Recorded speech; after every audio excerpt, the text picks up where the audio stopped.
All right, guys, welcome to The Vault. Today we are here with KenGee Ehrlich, otherwise known as the Good Chiropractor. He has recently won the world record for deadlift, and we are so glad to have him here on The Vault. Welcome, KenGee, to The Vault. Thanks for having me, yo. Yeah. So let's first talk about, how did you get into being a chiropractor? That's the first thing I have a question about. Oh, good question, because I was actually a music major at UC Santa Barbara when I first got into college. And I thought I was going to make beats for rap songs. And then one drunken night coming back from Tijuana, I was in a Volkswagen Bug going about 60, and the girl driving just cranks the steering wheel to try to get off, and the Bug rolled 3 times off the side of a cliff. And I was like 19, and I got out, and I was like, huh, I'm actually pretty good. And the girl driving, her legs were shattered. The guy behind me, his ear was severed off. And I thought I was fine. And I ran to the gas station and I called 911. And I thought everything was fine until I went back up to Santa Barbara and I put on my drums. I played these quints, like a set of 5 drums, probably like 30, 40 pounds. I put them on, my legs went out. I was like, uh-oh, something's going on. I didn't have any pain. My legs just buckled. And I started having more issues where I would just step off of a curb and my legs would go off. And then the last time it was real bad. I was in a Wiener Schnitzel and I threw the trash away and my legs dumped for like 2 or 3 minutes. I'm like, something's wrong. So Wow. a buddy of mine referred me to this chiropractor. And, you know, growing up without a lot of money, I never really thought that I would be able to do something like that. And I was getting adjusted. I was like, I feel pretty good. And I was looking at this chart on the wall that said medical doctor hours, chiropractic hours. I'm like, dude, these dudes do a lot of school. And so I asked the front desk girl, what did Dr. Greco do? What was his major in college? And she's all, oh, he was a football player. And right then I go, he can do it. I can do it. I'm like, I know I'm smarter than a football player. Right then it clicked. I was like, oh, I'm going to start doing this. And then I saw that the average income for a chiropractor was like $60,000. I'm like, and I'm going to be rich. So that's how I got into chiropractic. So tell me your journey since then. Now you got it down to a science. I love it. I've been there before. You literally, when someone comes in, they check you in and then they say, okay, sit in the waiting area. And the doctor will be with you, Dr. KenGee, and you have an assembly line, and you're like, crack, crack, crack, move to the next, crack, crack, crack, crack, crack, and like then you get to the 4th booth, and you move back to the first one, and it's like all day long you're going from booth 1 to 4. It is so efficient. I actually have copied your method for my video production, and I tell people your story, and I'm like, I need to have like 4 workstations. You finish what you got, and you go to the next, the next, the next. So tell me about that. Well, we designed it so we can efficiently see as many people as possible. And when I first started, I mean, this was 21 years ago when I first started, I was adjusting someone and I would spend a half hour with them. And then I see maybe 10 people the whole day. And I'm like, I'm not helping anybody. And so I started training with some people that were seeing a lot of people, and they're all, no, you gotta break the rooms out. You gotta go side to side, educate them, get them all ready. They're just here to get adjusted. I'm like, okay.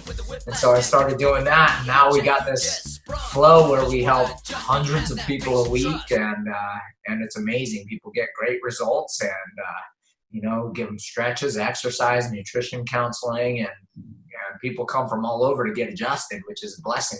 So what's really great about what you do is you not only just crack their backs and be gone, you have actual workshops to help them improve their lives, like you just talked about. And they come in and like you've got a standing room only crowd sitting there wanting to learn from you. Tell me about that and how you're able to build your community. Or we call them the posture parties. And so every month we'll have a posture party where I have people come in, because the physical aspect of getting chiropractic is one thing, but people have a lot of issues with their nutrition and their home care and their mental attitude, which all play a role. Like someone's stressed out all the time, their body heals slower, or someone's eating sugar all the time, their body heals slower. So, we have to educate them on how to eat well. And I learned, like the last posture party was a lot different after doing this deadlift thing. I learned a lot myself in the area of nutrition and recovery and stuff like that. So it's always just an evolving thing of just trying to get people as healthy as possible. So you're trying to create a lifestyle, like you're showing people that it's not literally just come in, get adjusted, leave. It's creating this whole ecosystem around it so that people are as healthy as possible, right? Yeah, that's correct. It's the whole, it's a chiropractic lifestyle of just eating healthy foods, not putting crap in your body, exercising the body, positive mental attitude, and you know, what really hits home is like, as you know, Candace, we just had a brother-in-law pass away, tragic heart attack. And, you know, I'm thinking like, damn, like healthy living is not just so you feel good and you wake up with energy and crap like that, but the healthy living really determines how you're going to exit this life and how you're going to be later on in life. You know, you want to go out tragically suddenly, or you want to, you know, have, you know, cruise, you know, towards the end of the time, I'll be like, hey, yeah, it's time for me to go, call everybody up. I get to say goodbye. Okay, I'm out of here, you know, sit on the porch, drink a beer and pass away. You know, that's part of what opened up my eyes over the last week so far. So it's kind of crazy. So this is her brother that passed away? Yeah. Oh, brother-in-law. Well, I'm very sorry to hear that. I didn't hear that yet. Yeah. So she's back in Wisconsin right now with him. So. Well, I'm sorry to hear that. Yeah. Let's talk about some more, like what excites you most about doing what you do? Just watching people's life, because now, you know, I've been doing it for such a long time. Like it doesn't excite me if someone just comes in and like, oh, my back hurts. I'm like, so what? Everybody's back hurts. What excites me is getting people back into their life. Like I'm asking people, like, what can you not do because of your back? You know, and that's what excites me. So like a guy comes in, he's got 2 kids. He can't, that's 5 and 7, and he can't play soccer with them because his back hurts. Like that's what gets me excited. So that's what, you know, I'm designing plans to get people better in that aspect versus let's just get rid of the pain. You feel better? Okay, get out of here. You know, we create a whole plan to get people's life working again, you know, or someone wants to run a 10K or a marathon, you know, we're preparing them for that. You know, that's what gets me excited these days, or, you know, just getting people out of wheelchairs, being able to go shopping, whatever someone's goal is, my job is to help them get there. So you have a patient that I think, is he paralyzed? And yes. You've been able to completely change his life with chiropractic. Can you talk about that? His wife, who was a former patient of mine, he had a stroke. And so after the stroke, the doctors they sectioned part of his head off to release the pressure in the brain. And nothing works on him except during the day, his eyes would open, and at night, his eyes closed.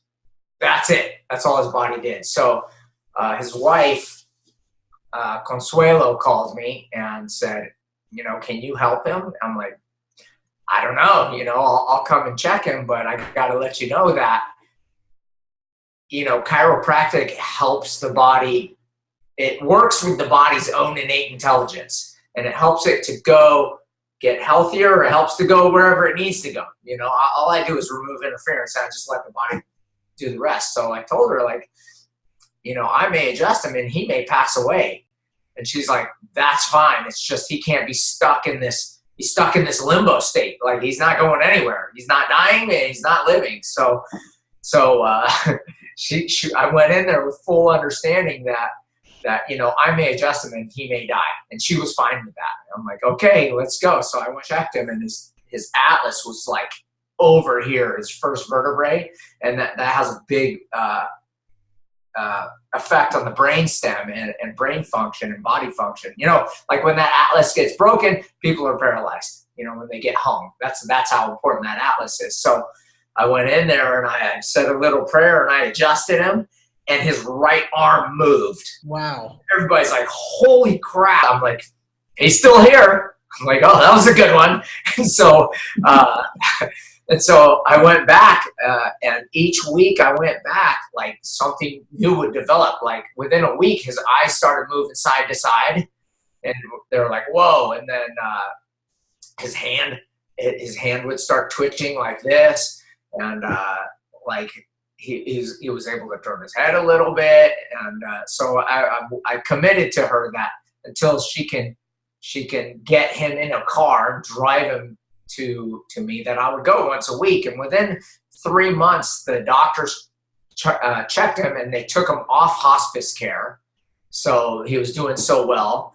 And his hands started moving. He was able to start communicating with he still can, where she'll ask him a question and he'll blink to communicate. So we know he's in there, and his right arm's moving, his legs will move a little bit now. He can turn his head slightly.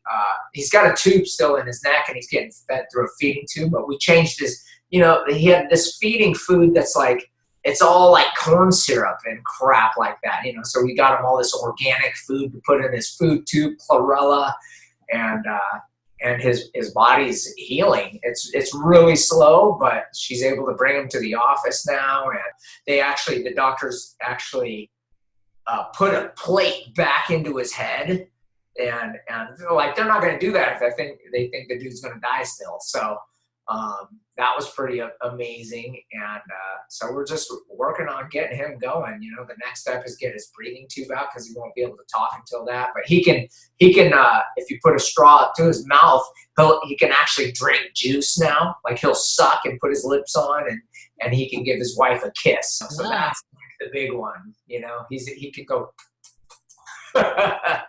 So just that, stuff like that, it's just gratifying. I think that story alone is like a testament to the work that you do and how great that is. That, I mean, you were able to help this guy basically get his life back. Yeah, we're still working on it still, but it's better than where he was. He was in Vegetableville. Yeah, I mean, it's a long road back, but at least there's hope, For sure, 100%. So let's talk about some of your other patients. I know that you've adjusted some of the biggest and the best in a lot of different celebrity circles. Can you give us some more stories? Well, as you know, my wife, Candice Michelle, pro wrestler. So I went on the road with her for a bunch of times for her 5 or 6 year stint. And I worked on probably every single wrestler there is. The Big Show, Triple H, you name them, I adjusted them, basically. Shawn Michaels. And so that was fun, and they all loved getting adjusted. I'd adjust them before, and then they'd go into a chair match, come back all bloody, getting hit by a chair. They're like, "Hey, can you get my neck again?" I'm like, "Oh, okay, sure." So that was fun. I've worked on a bunch of celebrities in and out of the office, and they're singers and actors and all kinds of stuff. It's fun, but when it comes down to it, they're all just regular people, and they need the help too, so how did you adjust the Big Show? That guy's like 8 feet tall. 7 feet. Jump off the bed and like, I would actually have to stand over him, straddling him, because like if I stand up, a regular chiropractic patient is about up to here when they're laying face down. He was up to here. So I actually had to stand on the table straddling him with his head in my neck. And I do that too. It was like a 5-minute adjustment. He was 500 pounds, 510 pounds at the time. Now I think he's down to 400. I just got a text from him saying he wanted to come back in. He hasn't been adjusted since I've adjusted him. Like, no one can adjust him. So he should be cruising in. He's giant. I mean, he's just, I think is he bigger than Shaquille O'Neal? I think Shaq's 7 foot also, but Big Show has gigantism. So he's like, Shaq at his biggest, buffest was like probably 300, something like that. Like, Big Show at like lean, ripped with a 6-pack is 400. So he's just a big human being. You touched on that you are married to a WWE Diva champion. Can you tell me what that's like? Well, she's the alpha in the house, that's for sure.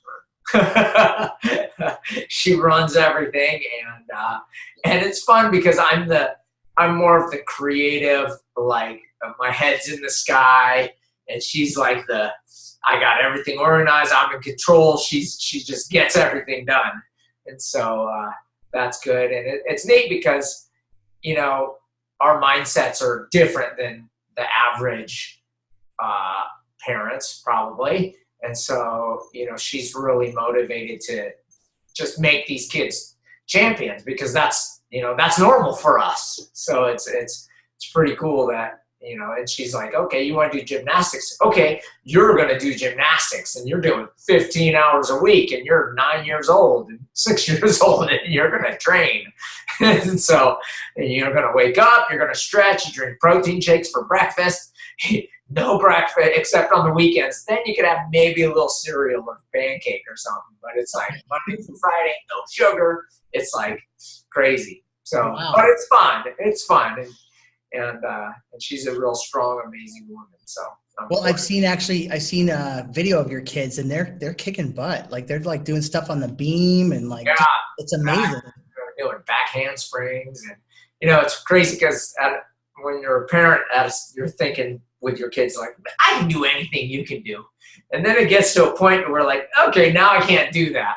And for me, that age was 6. So, yeah, it's crazy. So behind you, I see one of your keystone products that you have within your business. It's called the Good Roll. And can you kind of talk to me about it? Can you grab one and bring it over? Basically, I developed this pillow for my patients. I always used cervical rolls to basically, because a lot of people have postural problems or their heads are forward. And then when that happens, all this tightness happens here. And so traditional pillows push the head forward. So I developed a pillow that's actually for the neck, that allows the head to come back. And so basically it's shaped in a circular form, and it just basically goes right under the neck like this. And every one of my patients, this is the first thing they start with. They just lay on it for 30 minutes, and what it does, it actually starts to shape, you know, after about 20, 30 minutes or 6 to 8 minutes, it actually starts to pull the head back and decreases the pain in people's neck. But what makes mine different is a couple things. One, it's made out of organic material. It's an organic buckwheat, so it's non-toxic and there's no chemicals in it. And I made it adjustable because the thing that was difficult is everybody's neck is a different size. So I was having to buy these rolls that were this big, this big, this big, and then they wear out and they're nasty after a while. So I developed this cover where you can actually just, you unsnap it, and now it's a little bit looser. Or if you want it real loose, like you got a big thick neck or you're really small, you unsnap both sides, and now it's just like a limp noodle. So like my kids will sleep on it like this. And so I'll adjust it, one snap, that's perfect for me. Or if you have a really long neck and you like it firm, then you do them both. So it's soft, medium, firm. So it's but you can fill them up too, right? Like or take it out. Do it anymore because they're pre-filled. And now you don't have to play with it because of these adjusters now. Oh, okay. Well, I got to tell you, I've had mine for, I think, 2 years, and I actually use it every night. Oh, nice. My wife is like, I try to get her on it, and she won't take it. But I'm like, I swear, it will help your neck. And I'm not trying to be a sales guy, but it actually really helps my neck. Because once you start sleeping on something correct, you can't go back to something that pushes your head forward. It just hurts. The biggest trick I learned, though, is to put the pressure off your shoulder when you're sleeping. Right. And so you kind of, I prop it up on, it looks like fire logs. I prop up a couple on top of each other. Right. That's perfect. Yeah. And that has changed my sleep. I like the fire log analogy. Yeah. Good.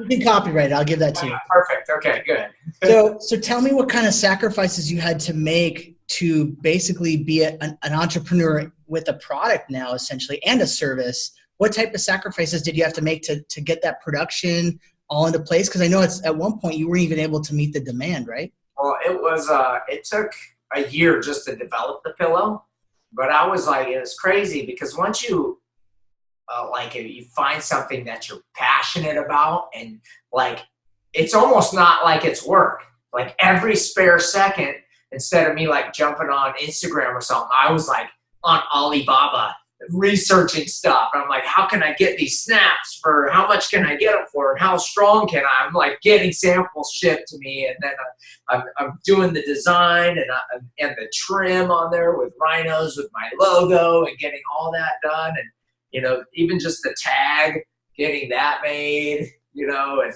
every little thing.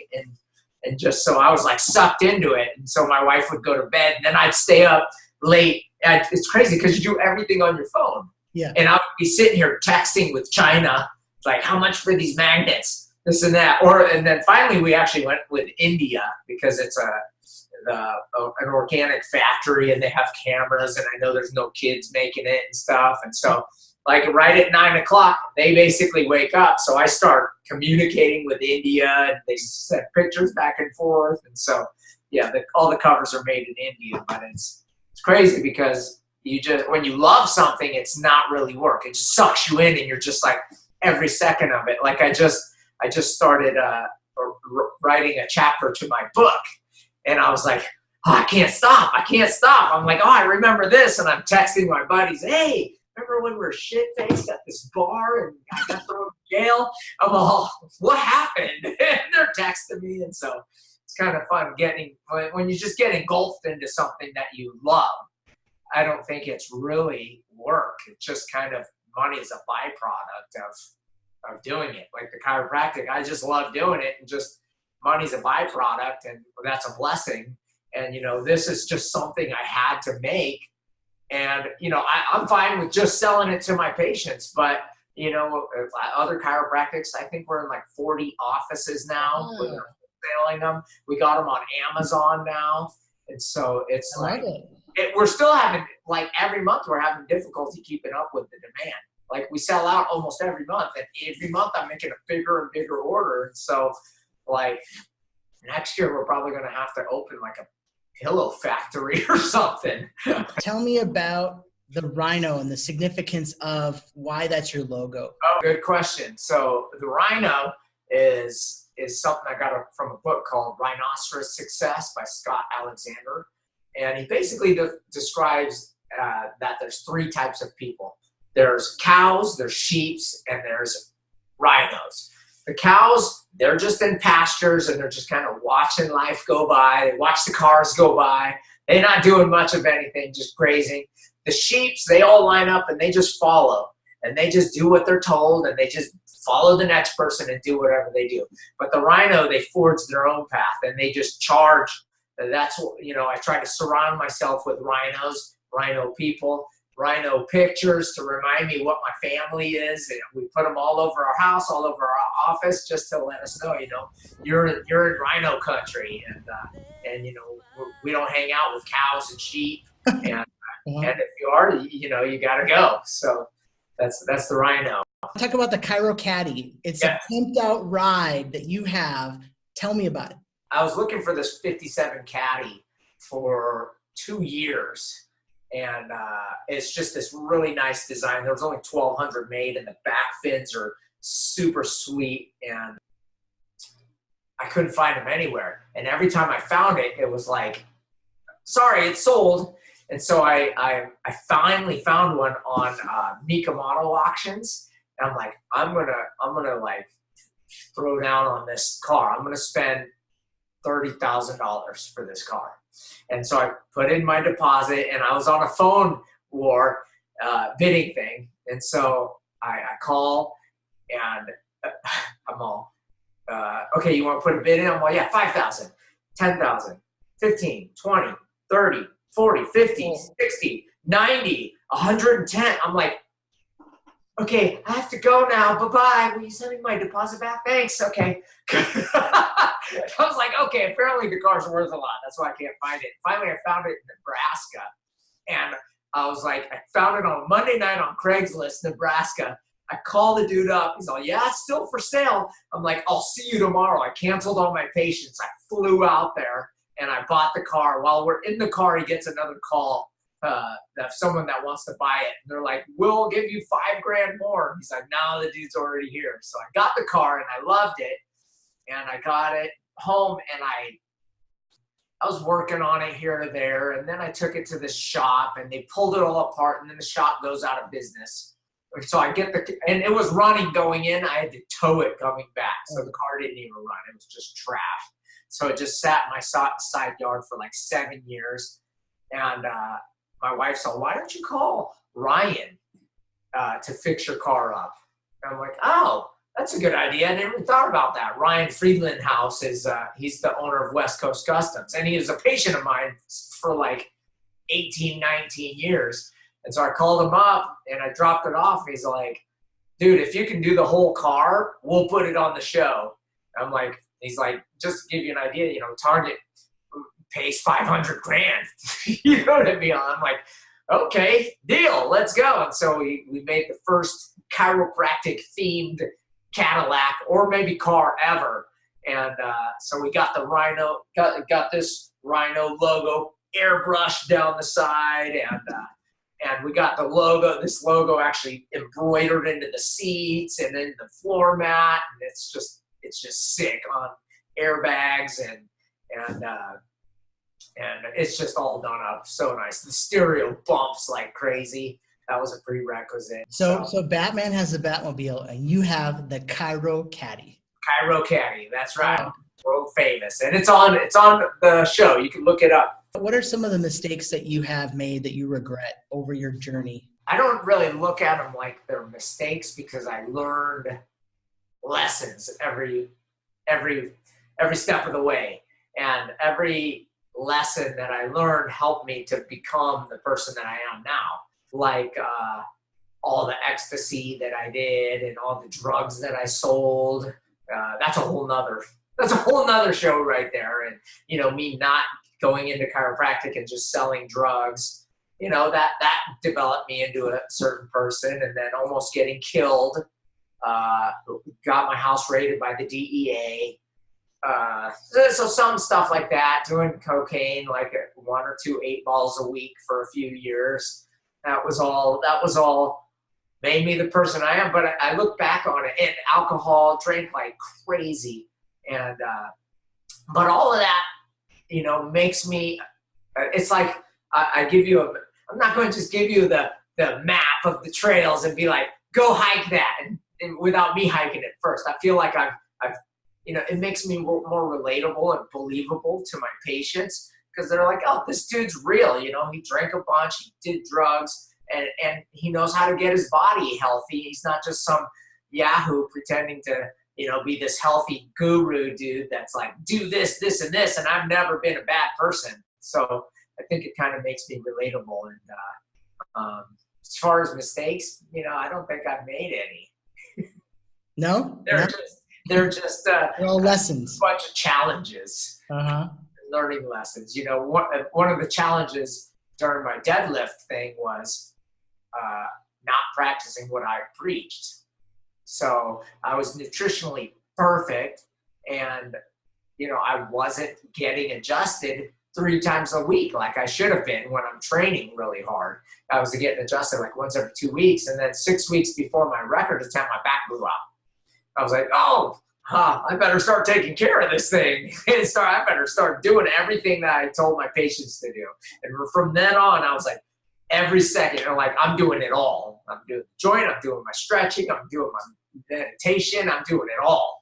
And I did every single thing. I'm like, if I'm going to do this, I'm going to do it right once. So let's talk about that. I know that you pursued the world record in deadlift, and I want you to kind of map out that journey also. What was that all about? Why did you even get started? I always wanted to be in the Guinness Book of World Records. And funny, Candace reminded me that like 9 or 10 years ago, I snorted this noodle through my nose, and it came out of my mouth. And I was like doing this. I was like, "Look, I could be in the Guinness record book." I don't know why. And then before we moved to this house, I was trying to do the world record in air squats. I'm like, man, I think I can do a bunch of air squats. And then I was actually videoing myself from the side, and I'm only going down like halfway. I'm like, "Oh, it's not going to work." And so I put that on the back burner, and I read this book called Can't Hurt Me by David Goggins. And he broke the world record for most pull-ups in 24 hours. I'm like, that's pretty awesome. I'm like, what could I do? I'm like, I'm really strong at deadlifts, and everybody that comes in my office is afraid of doing deadlifts because it's the most taxing on your back. They're like, I'm not going to do deadlifts, not too heavy. They're wearing back braces. I'm like, why don't I just, that title should belong to a chiropractor. I'm going to prove that what I preach works by breaking this world record.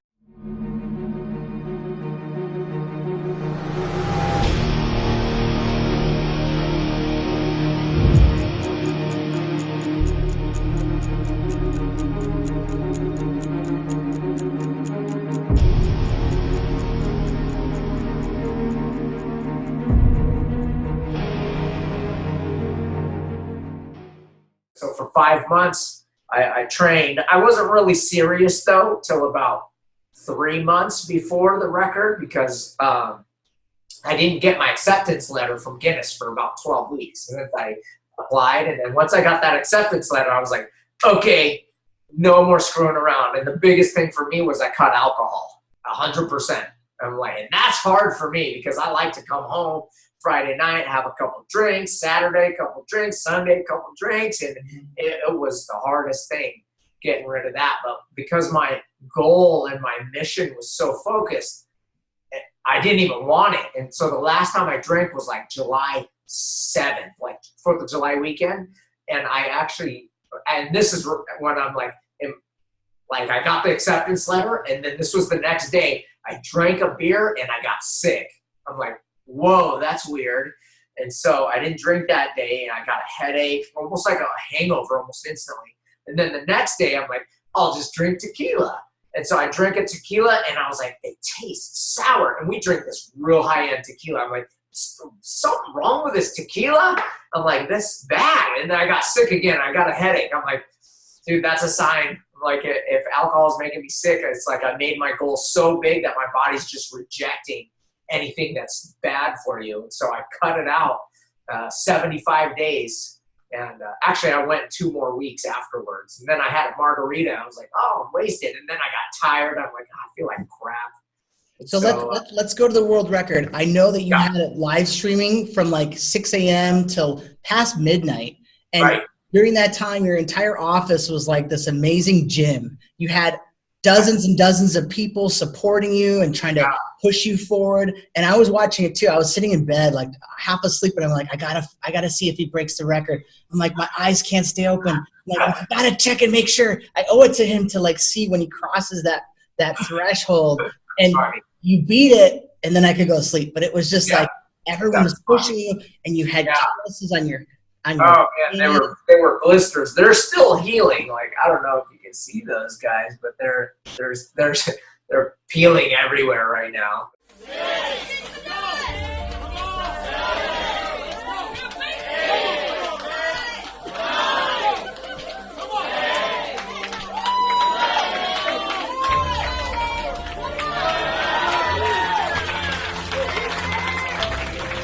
The deadlift is always regarded as the one lift in the gym that people are afraid of. Because why?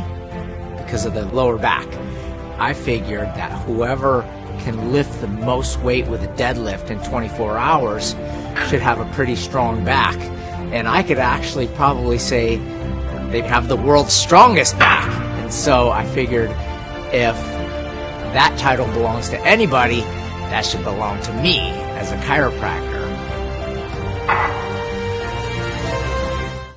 My hands were killing me.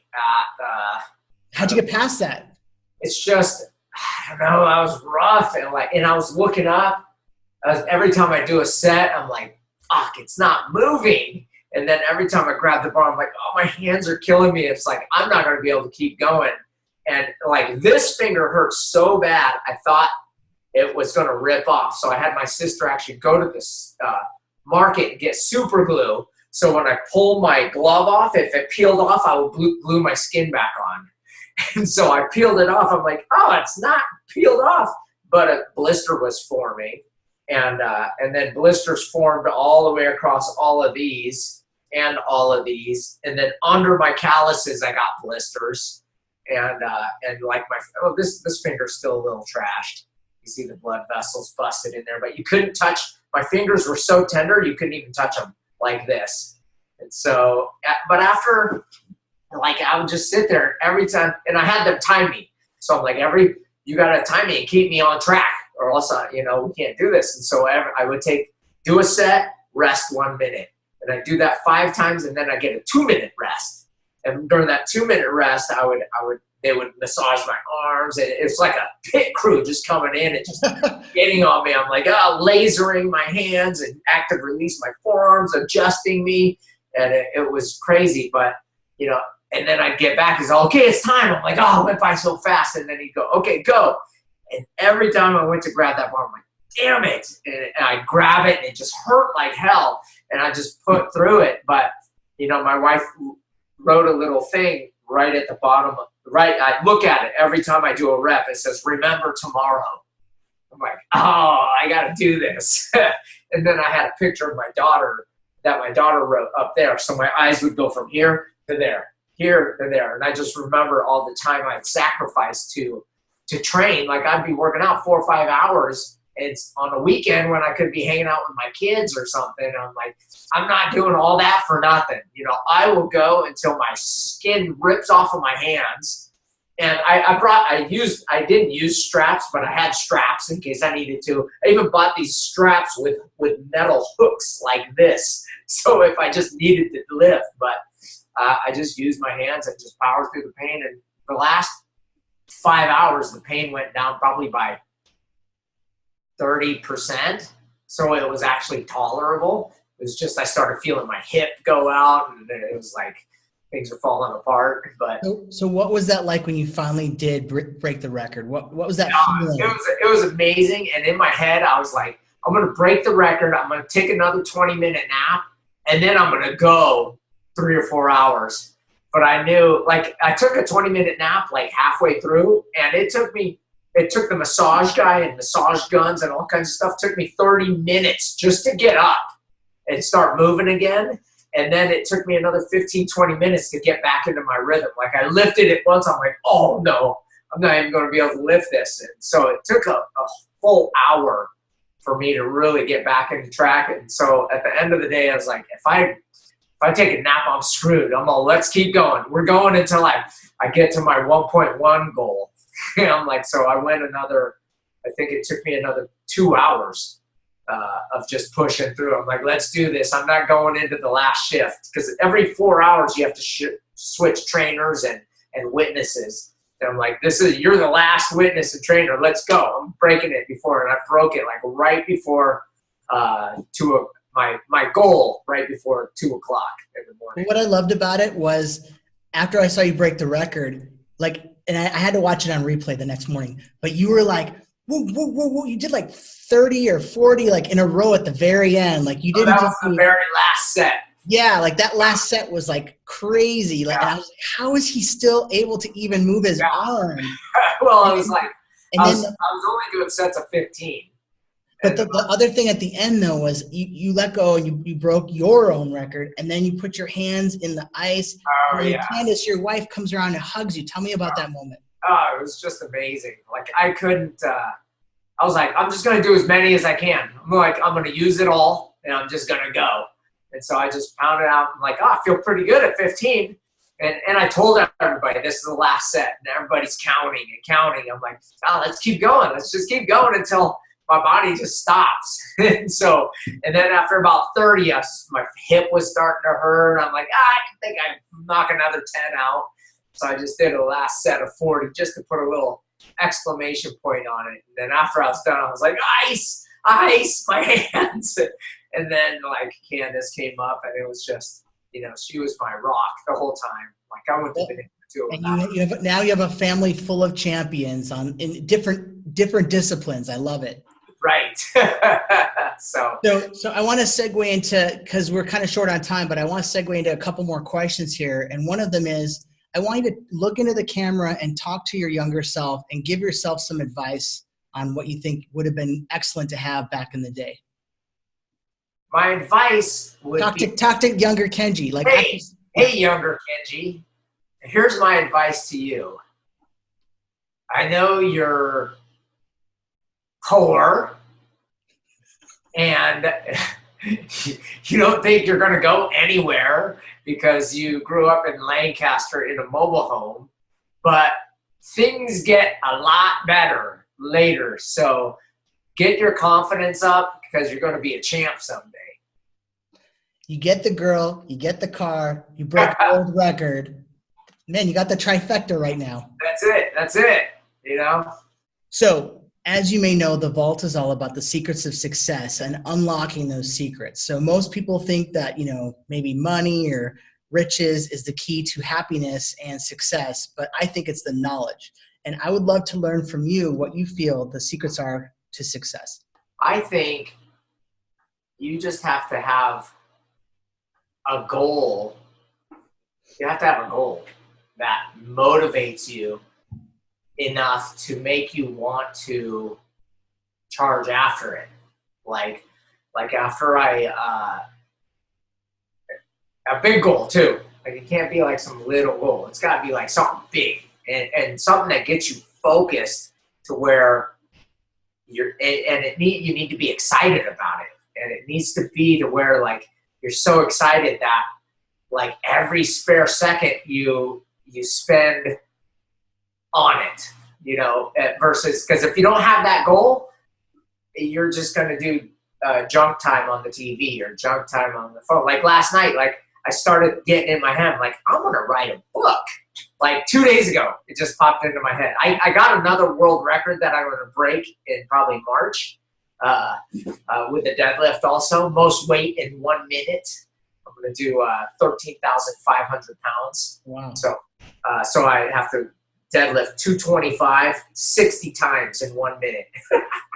So, but that's in March. I'm going to hit that, you know, but it just clicked. I'm like, I'm going to tell my story. Like my story is pretty rad, especially with the world record at the very end. And I want people to know, like, you know, you can go through all this shit and sell drugs and still become a doctor and like come out of it, like, doing pretty good. And so right when it clicked, like I'm gonna write a book and it's called Dealer to Healer. Ah. Ooh, snap.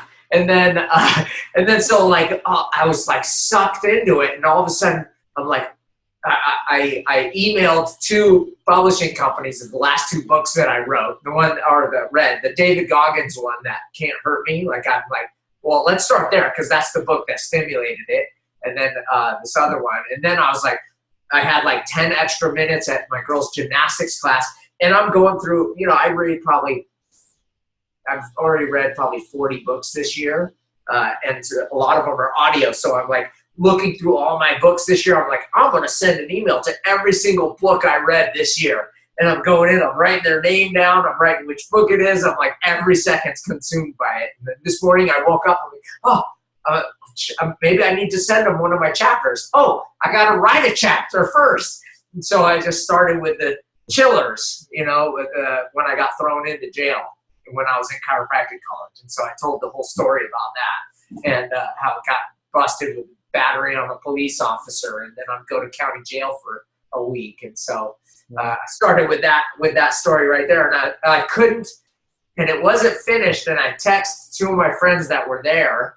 I'm like, what's your story? It's a little fuzzy because we're really drunk. And so they both sent me stories, and it's crazy because I came in here and I was supposed to go for a hike with my dog, and I couldn't go for the hike because I had to get that onto the paper. I was like, I can't. And I had to sit down for 30 minutes to write the rest of that chapter. And then I went for the hike.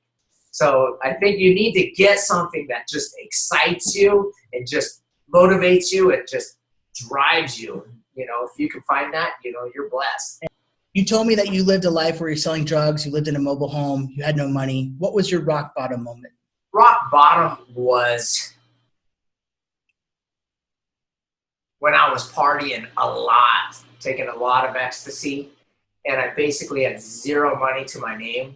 I would just go out, sell 100 pills, and that was just enough to get me through the night and then the next day. And so I met this amazing girl named Candace, and it was rock bottom, but it was also probably the best day of my life. And, you know, I wanted to take her out for lunch, but I only had $5 to my name. So we had to go to El Pollo Loco, and we had to split a meal. And so, you know, I pull out all the stuff. So you put the napkin on your lap. I ain't got no money. I'm supposed to be this chiropractor. And so that point, right before I met Candace, was my ultimate low. And it transitioned to the ultimate high after that.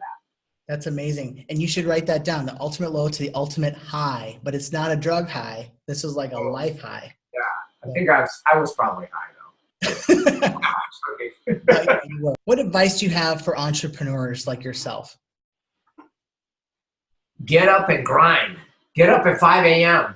and get working. Don't feel entitled, because it just takes labor and effort, and get up and do it. Don't wait for someone else to give you permission. You just get up and you just make it happen. You want to create something, you got to get up and just do it. Write some goals down, do some steps, and don't rely on anybody but yourself. And if you don't do it, it's your fault. So how do you deal with doubt in all of the areas of your life? I doubt everything. Every day I'm doubting. Oh my gosh, so like I'm doubting if I can even do this podcast properly or this interview.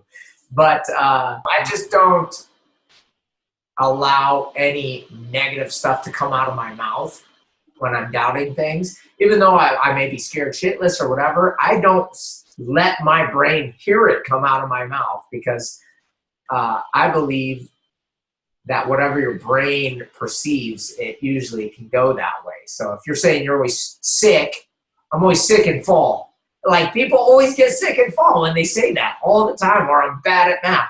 I'm bad at math. There's no way you can ever get good at math if you just keep negatively affirming that in your brain. So we speak positive affirmations.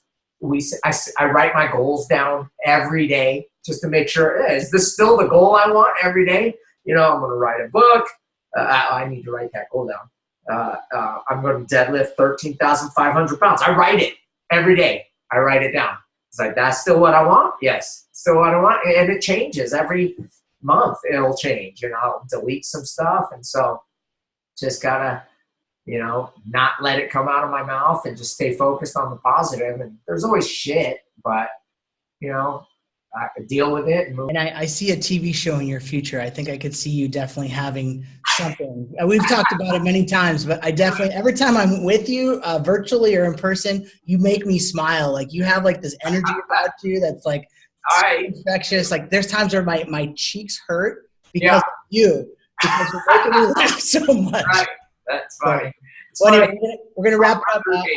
Our last two questions. One of them is, what is your prized possession? Because we have a lot of different possessions in the vault. What is the thing that you hold the most dear? My health. Number one. There's nothing more important than your health, because you can have all that money that you got laying there. You can't buy a leg that works, or you can't buy a good heart, you know, or you may be able to buy like a pig heart or something like that. But you can't, with that money, you could take all of that and give it to some sick dude in a wheelchair, and he can't hike up a mountain like I did this morning. Yeah. You know, it's not sustainable. It's not sustainable. Like, no, you can't buy health. And so my health, like, I'm the healthiest I've ever been in my life right this second. I can go and do anything right now. I ain't afraid to do anything. My health is great. And, you know, I think I'm going to live to 100. I'm going to see great grandkids, and I'm going to be chilling on the beach in Hawaii when I go out, watching the sunset with Candace. I would be like, all right, this is the night. You know, let's go. I'll have a beer, she'll have some wine, drink it, and the kids will find us in the morning after they say goodbye. You know, that's what good health can do for you. So health, number one. I love it. I love it. Well, once again, thank you so much for being on our show. The last question I have for you is, where can people find you online? thegoodchiropractor.com or at The Good Chiropractor, Facebook and Instagram. And then you could tie into The Good Roll through any of those portals also. But it's just The Good Chiropractor. I love it. Well, thanks again for being a guest on our show. And I want to hear about your next record and obviously all the great things, your book and all that. So when you get that done, let's talk about that too. Yeah, baby. All right, later. See you now. All right, so if you guys want to be a guest on this show, we would love to have you. We're looking for people, once again, top in the entertainment, sports, and business industry, inspirational content, people who are movers and shakers. We want you on our show, and thanks again for watching The Vault.